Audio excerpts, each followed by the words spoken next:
Hello, everybody. Welcome back to StutterBox. I'm Stutter. This is a box. This is a painting. And Ryan Murphy needs a vacation. I just came back from one. I went to Canada, more specifically Toronto. Honestly, it does wonders for you, Ryan. You should try it. But if you're not familiar with a man who never takes a vacation, let me tell you about the man who never takes a vacation. Because the rumors are true. Another Ryan Murphy verse show just dropped, and it's not American Horror Story. Though trust and believe I will be sat here every single week when that comes out. But today we're here to talk about The Shards, the television adaptation of the novel of the same name written by the same guy who wrote American Psycho. Oh, it is serious. Now, if you haven't watched American Psycho yet, I highly encourage you to go watch it. It's my favorite movie about a closeted gay man who refuses to come out of the closet and instead turns to violence against women. Also known as every closeted Republican to ever exist. But back to The Shards, which is a semi-autobiographical novel, which means it's not really all real, it's mostly bullshit. Published by Bret Easton Ellis, who just so happened to co-create the show with Ryan Murphy. Co-create and co-write. From past experience, anytime that the author of a novel also writes the screenplay adaptation for the big or small screen, it sometimes creates a stroke of absolute genius, CC Gone Girl. Cinema. So naturally, my expectations were super high, and you know what? I couldn't have been more wrong. There's only 2 episodes out currently, so I will be politically diametrically opposed to what I support and be very conservative in my review. And I will reserve full judgment for when the entire show is out. But this is a polished turd. The most polished turd you could ever polish. It's so polished, it's just polished now. The only way to make it more polished is to add some contrast. More on that in a quick second. But The Shards follows an 18-year-old version of Ellis during his final year at the elite Buckley Prep School, and his world is rocked by the arrival of a new student called Robert Mallory, which coincides with the activities of a serial killer called the Trawler. Much to discuss. The story is set in the 80s, and the show never lets you forget about it. No, seriously, it whacks you over the head with it over and over again. From the production and set design to the fashion, the cinematography, the stylization, it's just 80s. Very evocative of works from Brian De Palma, Hitchcock, Cronenberg, 80s thrillers and slashers, Mulholland Drive. Put it all in a blender, remove the contrast, and ta-da! The Shards. Sorry, The Shards. Did I mention this is in the 80s? Because The Shards sure does mention it at every single opportunity and point in time ever. 1980, 1980, 1981, 1980s. Just one more time. 1981. Okay, got it. I've never read American Psycho, and it's been a while since I watched the movie, but this series also has the narrator, and the narration style sounds very similar to the narration style in American Psycho. In late May of 1980, May 23rd to be exact, The Shining opened. And it's just like he's reading the book to us. So me telling you what happens after he told me what happens is like telling the tale of a tale that's been told. A double tale. And it remains one of Hollywood's biggest mysteries. Who keeps giving Ryan Murphy the budget? Because the production quality, as we all know, is always top-notch. One thing Ryan never misses is the stylization, how the show looks and how the show sounds. And circling back to the cinematography, you know, it looks great. Great use of color, and it reads old school. It would, however, look even better with a little bit more contrast. Am I about to go on another rant about movies and series being shot in digital instead of film? No. But seriously, look at this. Like, there's a washed out filter meant to transport you back to the past, which makes no sense, because back in the day, they had contrast, because they had film cameras. But the best part about the show is the music. Like, they went back and grabbed all of the bangers and they shoved them in episode 1 just to gaslight you into thinking that it's always going to be like that. It's not. And if the best part is the music, the worst part is the plot, like the actual story. Or lack thereof. Like I said, there's only 2 episodes out, so I will reserve my full judgment for when the entire show is out. But for now, call me Bob Ross, because I'm about to paint a picture. Right after you subscribe down below, because you will feel and look so much better and younger and fresher. Ryan Murphy might cast you in his next shirtless hottie role. And Ryan, if you ever see one of these, I'm available. I will do it. No, seriously, could you imagine after dunking on his work so much that he'd ever cast me in one of his projects? Because that would be fucking camp. Call me. The episode begins with a warning. This story is fictional. Any similarity to actual persons living or dead is purely coincidental. The narrator tells us that in late May of 1980, May 23 to be exact, The Shining opened, and he wanted to see it as soon as possible. You know, it's rare that the first thing a show does is tell you about something better you should be watching instead of the thing that you're currently watching right now. It's bold, it's brave, it's avant-garde. It's Ryan Murphy. First song plays, Moving in Stereo, an absolute classic. Our protagonist is the aforementioned Brett, and he is a wannabe writer who began writing his novel Less Than Zero after reading The Shining 3 times. It's 1980, and Brett goes to a show of The Shining, and that's where he sees a boy who he says will later come into his high school called Robert Mallory. The first time he sees him, he's mesmerized by this boy, this god. He needs to be his friend. He needs to own him. The guy then walks out of the cinema 10 seconds after sitting down, and I get it. The movie sucked in comparison to the book. They lock eyes for a moment, and oh, Nepo baby sighting. That's Richard Gere's son, whom you may know as Dylan from season 3 of Euphoria. Wow, it's a StutterBox crossover. It's a Stutover. Still no. He also mentions Robert's arrival coincides with a season of horror and murder that would destroy their lives. Their lives meaning Brett and his friends. So it's an 80s slasher, which I personally love the idea of. What I don't love is the author saying that kids nowadays have it so much easier. Sure, they have to deal with cyberbullying and sexuality, but back then, they had to deal with serial killers. I just think it's corny when boomers say, back in the day it was harder because of whatever the fuck was happening back then. No. Brett says, this is our story. Some of us survived high school. Some of us died, but none of us made it out alive. Oh, I just know the writer was like beating his meat in the writer's room like, this is gonna hit like crack. During this initial exposition dump narration, we get teased this sadistic serial killer by following this poor ginger girl who gets home and can't find her dog, Shadow. Shadow! Shadow!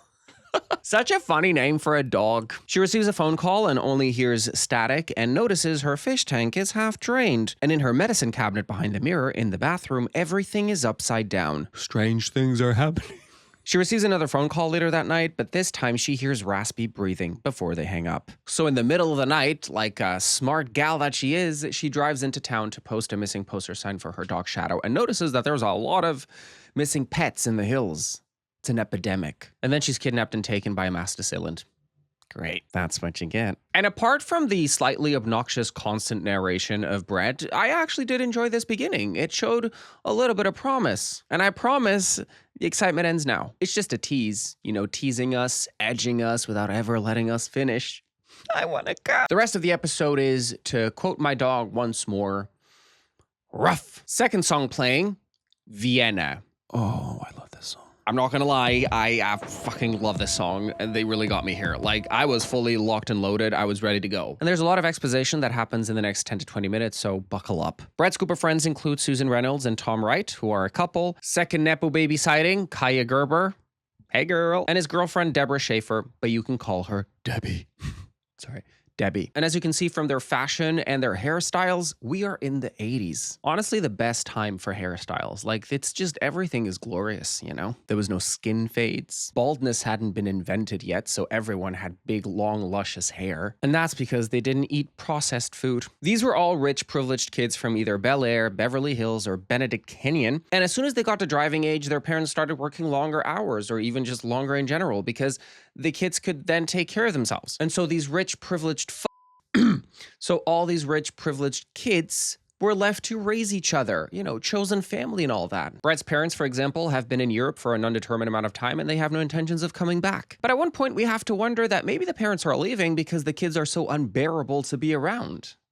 Like if any of these were my kids, I would also flee the country or kill myself, whichever is cheaper. And at this time, Brett was still experimenting with girls, giving it a good old try, even though he's very clearly gay. And his relationship with Debbie began exactly like that, just an experiment. They were both at a party, high and drunk, and she started making out with him, and then she had sex with him in public because she was super horny and coked out of her mind. And he went with it and kind of was able to perform, and she is pretty. She's always breaking the rules and being edgy, like having her hair platinum blonde inspired by Blondie, or wearing hot pink lipstick. See, makeup was minimally allowed, but Debbie could get away with anything. She could get away with murder. This is a $1 million horse from Arabia, and you're gonna spook him because you can't get off Tom's back for 5 minutes. Did you hear that? She has a $1 million horse from Arabia.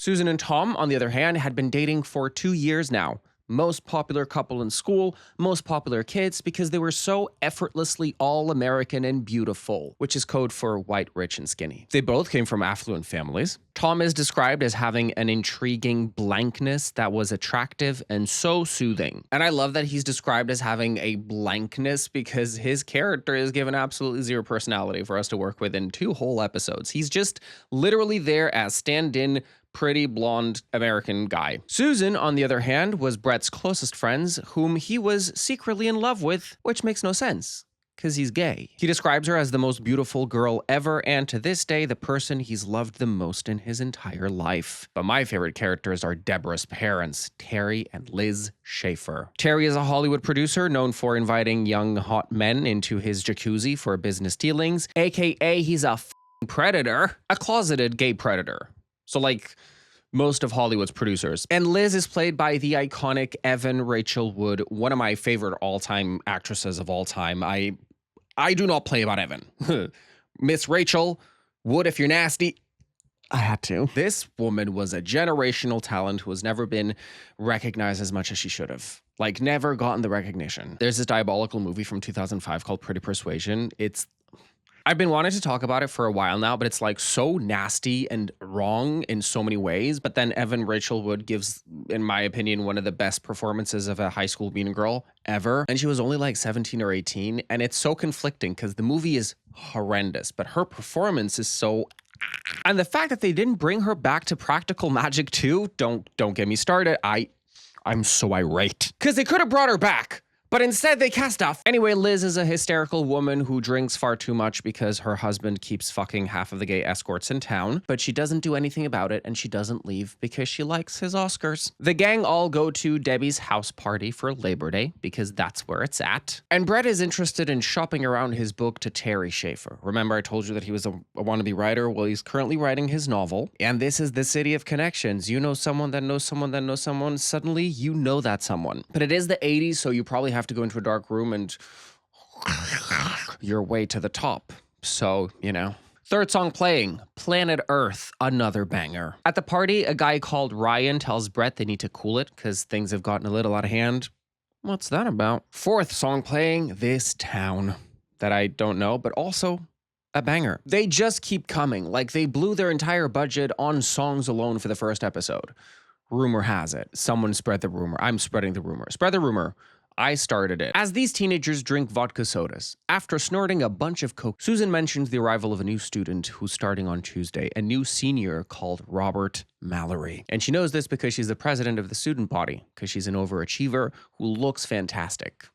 Some people have it all. Fifth song playing, Golden Brown. God damn it. Brett has a chat with Terry, who was in the jacuzzi with 2 young men, and is asked about his book because Terry was told by Debbie that her boyfriend Brett wants to be a writer. And they're interrupted by Steven, Terry's assistant and creepy-looking, fabulously dressed Andy Warhol-looking man, played by Jordan Roth, a 7-time Tony Award producer. Guys, he produced Hadestown, Moulin Rouge, Kinky Boots, Angels in America, just an absolute icon. And on his way up to meet Debbie in her room, Brett crosses paths with Liz, who is drunk and looking for her husband. Was he in the bushes sucking some young guy's dick?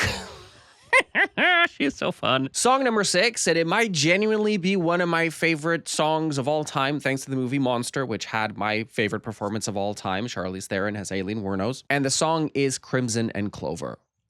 Oh, don't even talk to me right now. I need to lay down. I'm laying down on the floor, but I love this song so fucking much. Excellent song choice, promptly interrupted by Debbie, who receives a phone call and only hears raspy breathing on the other side. Do you see what I mean by production, set design thing being absolutely excellent? Look at this room. Inspiring me to make my room look like this. Anyway, Brett is cheating on Debbie with Matt Kellner, the residential class stoner, who's also very rich. Matt lives in his parents' guest house / pool house, which is right in front of the pool, and all he does all day is smoke weed and swim in the pool. Some people have everything. Brett also describes himself as having been gender fluid, with Debbie being his public persona / girlfriend, and Matt being his secret passionate affair.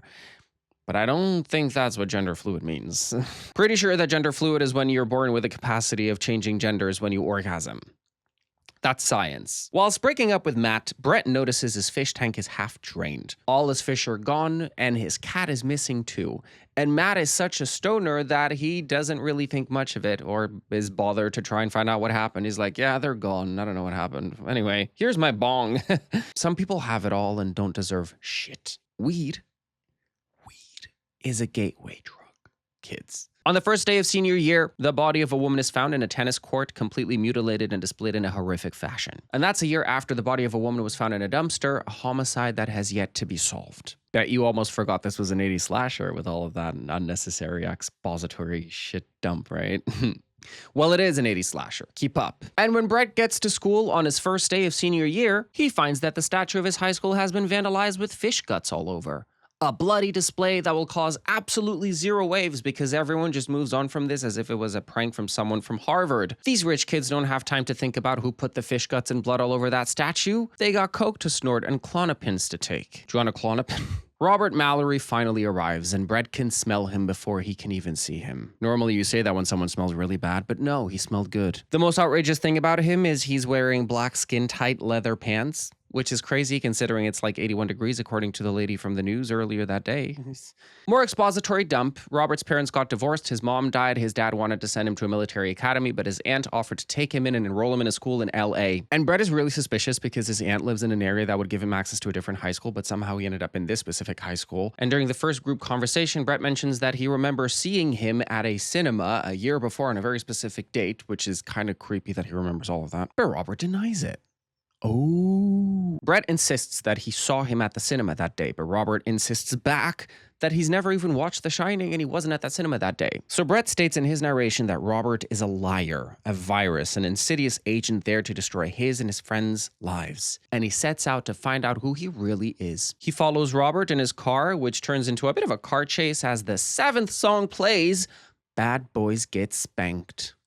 See, Papi. It's a very odd scene because he's chasing Robert and then Robert somehow maneuvers himself into being behind Brett and then he starts banging his car with his car and then Brett just starts screaming, fuck you, fuck you, fuck you. And then he hides his car under a bridge from Robert, but then he ends up bumping into him again at the mall. And then they have this gangster-like conversation, even though they're both like really young. And Robert expresses an interest in Susan because she's really hot. I mean, she is, fair point. Brett gets home, turns on the news and hears about a third murder, the ginger girl that has been missing since June, Margot Tyler.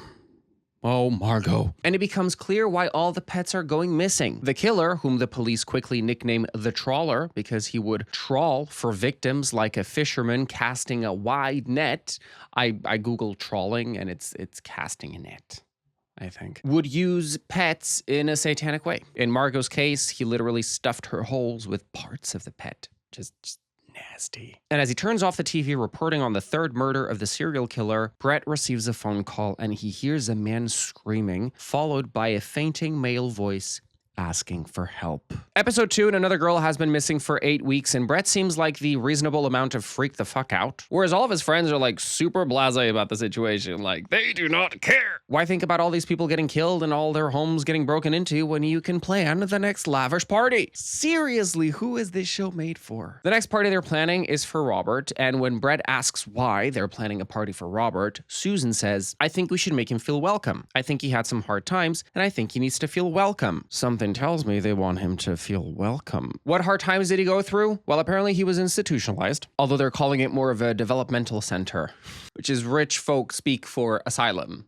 Language can also be classist. And everyone's on board for the party except for Brett, who is still very suspicious of Robert. 8th song playing, and it's Don't You Want Me. I love this song! It's like the show is gaslighting me into liking it because I like every song and I love how it looks. This is how Ryan Murphy tricks you. Because he used to trick us with like outrageous characters and storylines. Like, remember Glee? It was a good fucking time. And now all we have is the shards of what his genius used to be. Get it? Well, guys, it's 1981, as we mentioned before, and now the whole city was on edge. This was a decade after the Manson murders, and there was another cult terrorizing homeowners in LA called Riders of the Afterlife.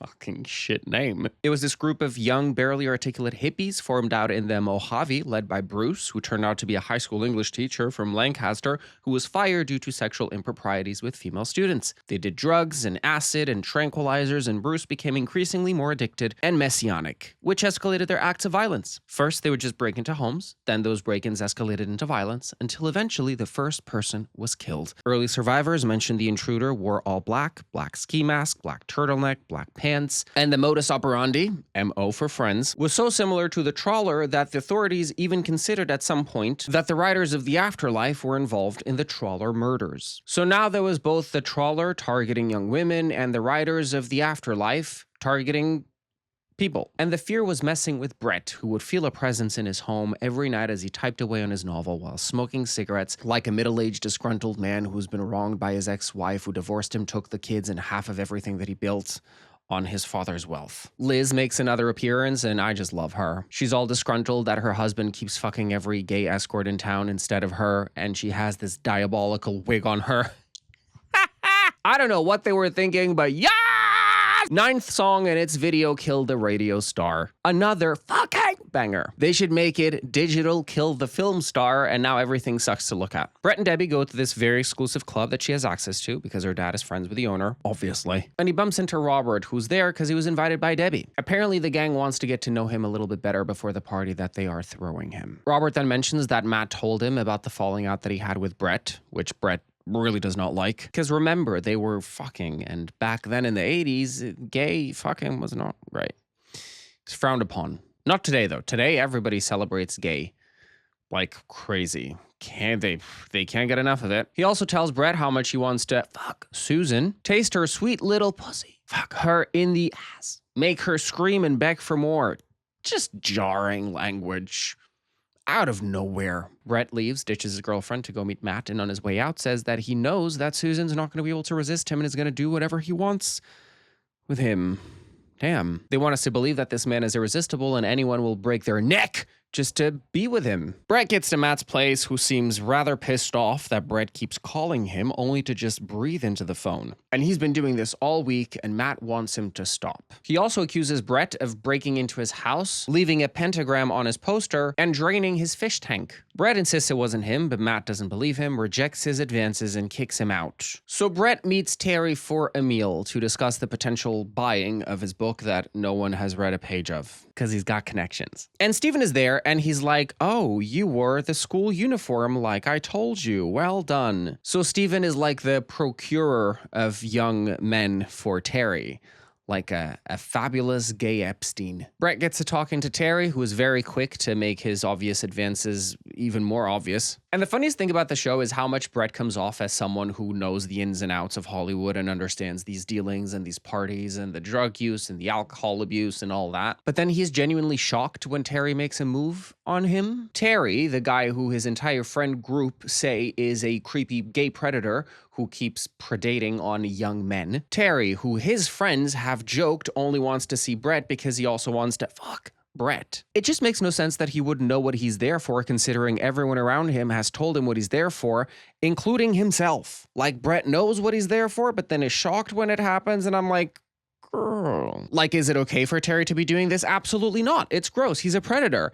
But if everyone is saying that he's a predator and he's going to do this, and you're saying that he's going to do this, and then he does this, why are we shocked? But also, Terry has no shame because he's literally trying to seduce his daughter's boyfriend, who's clearly gay. I mean, all you need is a pair of working eyes and half a working brain to know that that's gay. Well, gays, girls, and theys. After 2 long episodes of super stylized expository 80s dump, things get exciting. Matt Kellner is missing. He's been officially missing for 5 days. This is the trawler's MO. Steal people's pets, call them and breathe into the phone, and then kidnap them and I guess mutilate them and kill them. So when Matt goes missing, Brett immediately thinks it's the trawler. The only problem with this theory is that the trawler only targets young women. But then there's a development and they find Matt's backpack all full of blood. And we get this quick intermission of Debbie asking if the lip gloss makes her look fat. Does this lip gloss make me look fat? No reason for the plot, just wanted to include that there because that made me giggle very loudly. And later that day, Brett gets home and finds a cassette addressed to him. He plays it, and it sounds like the killer telling Matt to eat raw fish as Matt struggles and gags. Obviously not the good kind of gagging. And it cuts to the beach, showing the killer drugging a bloodied and battered Matt with liquid LSD, which... Hey girl, hit me up with some of that if you got extra. I'm kidding. Brett pukes, and that's the end of episode 2. And I have thoughts. First of all, style over substance. Like I said, it's a polished turd. It looks great, it sounds beautiful, and then the plot is just... And what gets me is that the story actually has the potential to be like thrilling and enthralling and all of that, but instead we're so busy trying to listen to the musings of an older Brett reminiscing about what happened back in the 80s, and it's like, yo, we do not give a fuck. It just sounds very egotistical, narcissistic, self-involved, and just obnoxious. The kid who plays Brett is really good. Like, he's great in the role. It's nothing to do with him. It's more to do with the writing, which also kind of suffers from a little bit of like meandering for no reason and overly specifying things for the sake of overly specifying. Maybe it's his style. Maybe I just don't like his style, which is fair enough. You know, everybody's got their own taste. It's like an asshole. Everyone's got their own. But for the sake of the story, I am slightly intrigued as to what is going to happen, because it reminds me of how American Psycho had this sort of unreliable narrator sort of thing going. And by the end, we don't even know like what was real and what wasn't. I haven't read the book and I'm going to stay away from it. So please no spoilers down below for anyone who knows the rest of the story. But in my modest theory so far is that I think that Brett's going to have something to do with these murders. Maybe he's going to be a copycat of the trawler, trying to piggyback off of his crimes to commit his own crimes and his group of friends. Or maybe he is actually the trawler and he's kind of going into a little bit of a psychosis, creating like this dual narrative of he is both a victim receiving this tape, but also the perpetrator kidnapping people. And maybe that's his grand plan to write a better novel. So those are my two theories at this moment. Either he's the trawler or a copycat of the trawler. And this over narration that we're getting is just to mislead us. They're planting Robert as this suspicious figure who just arrived in town, and that's when the murders started happening. There's also a moment where the killer asks Matt at the beach if he enjoyed sucking the cock. So maybe it was the trawler and he's just like a misogynist and also a homophobe. Stranger things have happened. But all in all, I'm just excited to see how many more 80s bangers they shove into the show, because episode 1 was packed. Episode 2 had a couple. In episode 3, I guess we'll see. And that's it for today, guys. Thank you so much for tuning in. If you like this video, make sure to leave it a like down below. Subscribe to my channel if you haven't already, because that would be rude. And let me know in the comments down below. If you're watching the show, what do you think? What are you liking? And if you're not watching it, you're in luck. We're going to cover the rest of the season, so keep coming back. For anyone asking, the Vampire Lestat will be next week. I am going to watch it soon, so bear with. This has been fun. Hope to see you next time. And until then, stay safe, stay sane, stay stupid, and stay stuttering. Bye, guys. Quantas vezes eu tentei roubar o teu coração pra mim. O meu não foi de mais ninguém. Esteve sempre guardado pra ti.